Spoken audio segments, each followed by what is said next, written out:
Macy's POV. Hi, anong ginagawa mo dito? Gabi na. Hindi ko mapigilan ang mapapitlag nang bigla na lang nagsalita si Fantasia sa likuran ko. Sa sobrang lalim ng iniisip ko, hindi ko man lang namalayan ang paglapit niya sa akin. Hi Fantasia, ikaw pala. Hinihintay ko si Lucio. Bakit gising ka pa? Gulat kong sagot sa kanya. Kanina pa ako naglalakad paroon at parito para hindi mainip sa paghihintay kay Lucio. Kaninang umaga pa siya umalis at gabi na at wala pa rin siya. Siguro, sobrang laki talaga ng tampo niya sa akin. Sana umuwi na siya para makapag-usap na kami. Wala pa rin pala si kuya? May number ka naman niya, di ba? Bakit hindi mo tawagan? Seryosong tanong niya sa akin. Wala sa sariling napatitig naman ako sa hawak kong cellphone, sabay iling. Kanina ko pa siya gustong tawagan, kaya lang nahihiya ako eh. Hindi ko alam kung ano ang sasabihin ko sa kanya. Galit siya kanina nung umalis ng bahay at natatakot akong baka pagalitan niya lang ako kapag tawagan ko siya ngayon. Malungkot kong bigkas. Naku, paano ngayon yan? Paano kung hindi maisipan ni kuya na umuwi? Eh di magdamag kang maghihintay sa kanya dito sa labas? Seryoso niyang tanong sa akin. Pigil ko naman ang sarili ko na muling maluha. Oo nga pala, paano kung hindi umuwi si Lucio? Ready ba ako magpuyat sa paghihintay sa kanya? Gayong may klase ulit ako bukas? Tatawagan ko lang naman siya eh. Tatanungin ko lang naman siya kung anong oras siya uuwi. Sa naisip kong iyon, kahit papaano nagkaroon ako ng lakas ng kalooban para tawagan si Lucio. Dali-dali kong i-denial ang number niya, kaya lang ganoon na lang ang pagkadismay ako nang hindi naman ito sumasagot sa tawag ko. Anong nangyari? Ayaw niyang sagutin? Seryosong tanong sa akin ni Fantasia. Malungkot naman akong tumango. Galit nga siguro siya sa akin, kaya ayaw niyang sagutin ang tawag ko. Ano na ngayon ang gagawin ko, Fantasia? Naiiyak ko namang tanong sa kanya. Hay nako, kainis naman yung si kuya. Ang bilis magtampo. Ramdam ko na din ang inis sa boses niya habang sinasabi ang katagang iyon. Hindi naman ako nakaimik. Cancelled na nga ang party mo. Hindi mo lang naisipan ni kuya na umuwi na muna para magkalinawan kayo. Hayaan mo na nga siya, Macy. Tumasok ka na sa silid mo para makapagpahinga ka. Uuwi din niya si kuya kapag napagod sa labas. Bigkas niya. Hinawakan niya pa ako sa aking kamay at hinila papasok sa loob ng bahay. Wala na akong nagawa pa kundi ang magpatianod na lang. Halos maghapon na akong walang ibang ginagawa kundi ang umiyak ng umiyak. Nakakaramdam din ako ng pananakit ng ulo ko at parang gusto ko na din munang matulog para maibsan ng kahit konti ang sama ng loob na nararamdaman ko ngayon. Inihatid lang ako ni Fantasia sa aking silid at kaagad na din naman siyang nagpaalam sa akin. Ilang beses niya pa akong binili na huwag nang hintayin ng kuya niya at matulog na lang daw ako. Yun nga lang, kahit na anong pilit ko, hindi talaga ako makatulog. Ilang oras na akong nakahiga sa aking kama pero nanatiling dilat ang mata ko. Pinapakiramdaman ko ang pagdating ni Lucio. Hindi ko na din mabilang kung ilang beses akong bumangon ng kama at sumilip sa bintana. Umaasa ako na sana dumating na si Lucio. Ito ang kauna-unahang pagkakataon na nagkatampuhan kami. Kaya kay hirap pala. Mahirap din palang suyuin ang kagaya niya, lalo na at wala yata siyang balak na umuwi. Nasa ganoon akong sitwasyon nang marinig ko ang pagtunog ng aking cellphone. Dali-dali kong dinampot iyon at hindi na ako nag-abala pang silipin kung sino ang tumatawag. Hello? Excited kong bigkas. Hindi ko pa nga mapigilan ang mapakunot ng noo, lalo na at sumalubong sa pandinig ko ang isang maharot at maingay na tugtugin mula sa kabilang linya. Wala sa sariling napatitig ako sa screen ng aking cellphone. At ganoon na lang ang pagkadismay ako nang napansin kong naka-end call na ito. Akmang ilalapag ko na sana ang aking phone nang marinig ko ang notification na may pumasok ng bagong message. Dali-dali kong binuksan iyon at ganoon na lang ang panlalaki ng mga mata ko nang bumungad sa paningin ko ang hindi ko inaasahan na tanawin. Si Lucio, habang kayakap at kahalikan niya ang isang babae na kilalang kilala ko. Lucio? Mahina kong sambit. Hindi ko na din mapigilan pa ang mapahagulhol ng iyak. Pakiramdam ko, parang may kung anong matalim na bagay na pilit na pumupunit sa puso ko. Kahirap tanggapin na nandito ako sa bahay na matyaga naghihintay sa kanya, tapos malalaman ko na lang na abala pala siya sa kandungan ng ibang babae. Ganun na lang ba kadali para sa kanya na talikuran ang mga pangako niya sa akin? Dahil lang sa isang pangarap na gusto ko munang matupad, tatalikuran niya na ako? God, hindi ko alam kung kaya ko bang mawala siya sa akin. Dahil ngayon pa lang, sobrang sakit na. Hindi maipaliwanag na sakit ng kalooban ang nararamdaman ko ngayon habang paulit-ulit kong tinititigan ang video na nakaplay sa aking cellphone. Wala ding tigil ang pagpatak ng luha sa aking mga mata. Kung alam ko lang na mangyayari to, dapat pala pumayag na lang ako sa nais ni Lucio. Imbis na masaya ako ngayon, dahil ngayong araw ang surprise birthday celebration ko, heto ako, umiiyak at durog na durog ang puso ko. Lucio, mahal mo ba talaga ako? Ako ba talagang laman ng puso mo? Bakit mo ko nagawang talikuran ng ganun kabilis? Bakit? Mahina kong sambit. Ang sakit. Nakakabaliw ang sakit at hindi ko kaya. Hindi ko na nga namalayan pa ang pagdampot ko sa aking cellphone at malakas iyong ibinato sa kung saan. Lumikha iyon ng ingay na pagkabasag kasabay ng malakas kong pag-iyak. Sobrang sikip ng dibdib ko at parang gusto kong sumigaw. Kung alam ko lang na ganito pala kasakit ang mabigo sa pag-ibig, hindi ko na lang sana hinayaan ang sarili ko na mahulog ng husto sa kanya. Ano bang mali? Gusto ko lang naman na ipagmalaki niya ako, kaya ko siya tinanggihan. Pero hindi ibig sabihin nun, maghihiwalay na kami. Mahal ko siya. Mahal na mahal ko siya. Ang unfair niya naman. Akala ko pa naman masyado siyang nalulungkot sa naging desisyon ko. Tapos malaman-laman ko na nasa kandungan pala siya ng ibang babae. Macy, open this door. Ano yung narinig kong ingay? Nasa ganong sitwasyon ako nang marinig ko ang mahinang katok sa pintuan ng aking silid. Hilam ang luha mula sa aking mga mata at mabilis akong bumaba ng kama. Macy, buksan mo to. Si DJ ito. Kung kailangan mo na makakausap, nandito lang ako. Handa akong makinig. Muli niyang bigkas. Wala sa sariling naglakad na ako patungo sa pintuan ng silid at binuksan iyon. At kaagad namang bumungad sa harapan ko si Sir DJ. May bitbit siyang plastic na kung hindi ako nagkakamali, mga pagkain ang laman on. Napansin ko pa nga ang pagkagulat sa mga mata niya habang nakatitig sa akin. Umiiyak ka? Gabing-gabi na iniiyakan mo pa rin si kuya? Seryoso niyang tanong sa akin.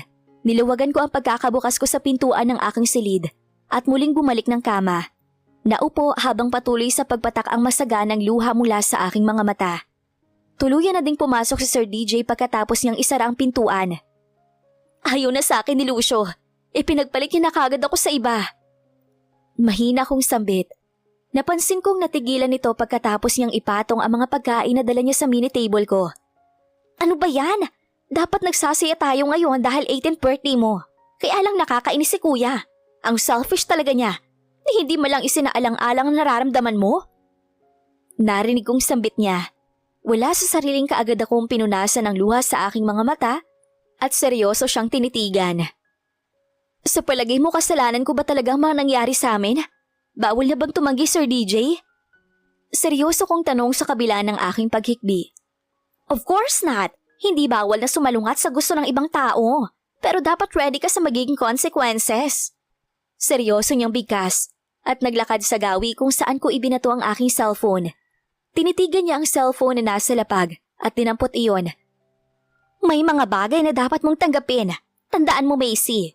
Hindi sa lahat ng oras, pumapabor sa atin ang tadhana. Nakangiti niyang sambit. Muli siya naglakad palapit sa akin at iniabot ang aking cellphone.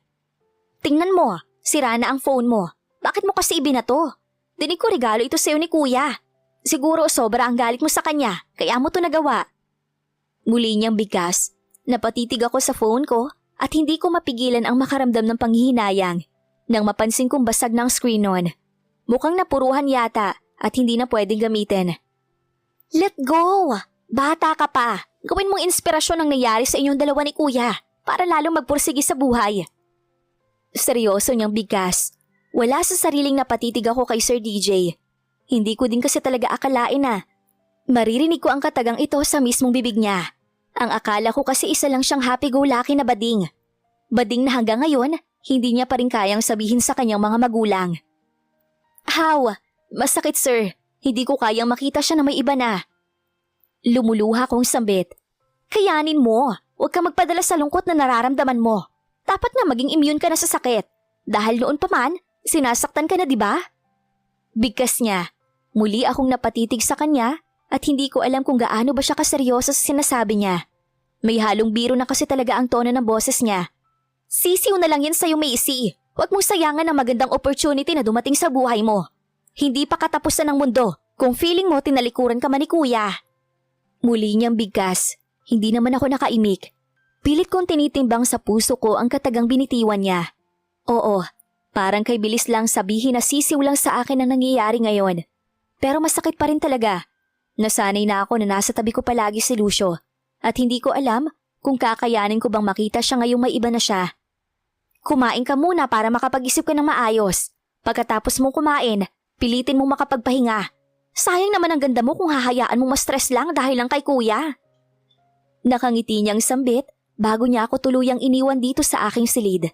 Sa kakaiyak ko, hindi ko na nga namalayan pa na tuluyan na palang bumigay ang katawan ko. Hilam ang luha sa mga mata na nakatulog pala ako at nagising na lang na may malamig na bagay ang nakapatong sa aking noo. Mabuti naman at gising ka na, Macy. Nadatnan ka ni Ma'am Fantasia dito sa kwarto mo na sobrang taas ng lagnat mo. Narinig kong sambit ni Manang Petra. Wala sa sariling napakapa ako sa noo ko na may nakapatong na cold compress bago ako dahan-dahan na bumangon ng kama. Nilagnat po ko? Hindi ko po alam. Mahina kong sambit. Dito na galing ang family doctor ng mga Del Chavez. Natingnan ka na at inirekomenda nito na kailangan mo daw magpahinga. Overfatigue ka daw, kaya tinawagan na ni Madam Tiffany ang mga teachers mo para i-cancel lahat ng klase mo ngayong araw. Bigkas niya, hindi naman ako nakaimik. Tinamaan nga talaga ako ng sakit. Ramdam ng katawan ko ang bigat at panghihina. Nakakaramdam din ako ng panilamig sa buo kong katawan. Ito, may dala akong pagkain. Kumain ka na muna para makainom ka ng gamot. Seryoso niyong bigkas. Wala sa sariling napatitig ako sa mga pagkain na nasa mini table ko. Sabay tango. Salamat po, Manang. Kaya ko na po ang sarili ko. Pwede niyo na po akong iwan. Mahinang bigkas ko. Nako, ikaw talagang bata ka. Ano bang nangyari sa'yo? Bakit nasobrahan naman yata ang pamamaga ng mga mata mo? Seryoso niyang tanong sa akin. Kaagad naman akong nag-iwas ng tingin at pilit na nagpakawala ng pilit ng ngiti sa labi. Siguro dahil sa sobrang taas ng lagnat kaya ganon. Okay na po ako, Manang. Huwag niyo na lang po akong alalahanin. Pilit ang ngiting bigkas ko, pero ang totoo, parang gusto ko na namang umiyak. Muli na naman kasing pumasok sa isipan ko ang mga eksena na nakita ko sa cellphone ko. Sige, magpahinga ka na muna. Kaya ka siguro nagkasakit dahil tinanggihan mong idaos ang birthday mo. Sige na, maiwan na kita. Kumain ka at inumin mo ang gamot mo para gumaling ka kaagad. Seryoso niyang bigkas. Isang tipid na pagtango ang naging sagot ko kay Manang at tuluyan na siyang lumabas ng aking silid. Nang mapag-isa ako, isang nakakabing katahimikan ang kaagad na bumalit sa buo kong pagkatao. Muling pumatak ang luha sa aking mga mata at malungkot na tumitig sa kawalan. Hindi ko alam kung hanggang kailan ko ito mararamdaman, pero kailangan ko na sigurong sanayin ang puso ko na wag nang masaktan. Napilitin ang mga mata ko na wag nang umiyak. Sa umpisa pa lang, suntok na sa buwan ang relasyon naming dalawa ni Lucio. Malabo talaga sigurong magdikit ang langit at lupa. Hindi ako ang babaeng para kay Lucio. Hindi kami bagay. Isa lamang akong babaeng tinulungan niya noong mga panahon na kailangan ko ng tulong. Hindi ako dapat makaramdam ng galit sa ginawa niya sa akin. Wala din akong karapatan na magtampo. Kung masaya man siya sa ginagawa niya ngayon, dapat masaya na din ako. Savior ko siya at wala akong ibang hangad kundi ang maging masaya siya. Tama, hindi para sa akin si Lucio. Kaya walang dapat na ikapanghinayang. Kailangan ko na lang sigurong mag-focus sa pag-aaral ko. Kailangan kong makatapos para may maipagmalaki ako sa sarili ko. Sa naisip kong iyon, wala sa sariling napatitig ako sa daliri ko na may suot na singsing. Bigay din ito ni Lucio noong mga panahon na hindi ko pa siya boyfriend. At siguro, kailangan ko na muna itong tanggalin. Wala nang dahilan para isuot ko ito ngayon. Dahil galit na din naman na siya sa akin. Paalam, Ring. Parang tanga ko pang sambit habang dahan-dahan kong tinatanggal ang aking singsing. Ayaw na naman paawat sa pagpatak ang luha sa aking mga mata, kaya hinayaan ko na lang. Mauubos din siguro ang mga luha ko. Pagkatapos kong matanggal ang aking singsing, basta ko na lang iyon ipinasok sa drawer, kasama ng aking sirang cellphone. Kailangan ko nang mag-move on, kagaya ng pag-move on ko pagkatapos kong malagpasan at matakasan ng pagmamalupit ng mga taong nagpalaki sa akin. Tama si Sir DJ, bata pa ako. Marami pang mangyayari sa buhay ko. Hindi ko dapat sayangin ang magandang opportunity na ipinagkaloob ng tadhana sa akin. Sigurado ka bang kaya mo na? Nag-aalalang tanong ni Manang sa akin. Naglalakad na ako patungo sa gazebo dahil naghihintay na sa akin ang unang teacher na magtuturo sa akin. Ilang araw din akong walang ibang ginawa kundi ang magkulong sa kwarto dahil tinamaan talaga ako ng sakit. Ilang araw nang hindi ko na din nakikita si Lucio. Ayon kay Fantasia, may sarili daw itong penthouse at doon daw ito nagstay ngayon. Mukhang ayaw niya din yata akong makita or baka naman masyado na siya nag-e-enjoy sa babaeng kahalikan niya. Well, sinabi ko na sa sarili ko na kailangan ko na mag-move on. Kaya kahit na nasasaktan, wala akong karapatan na magreklamo. Ayos na po ako, Manang. Sa susunod na 2 buwan, kukuha ako ng exam.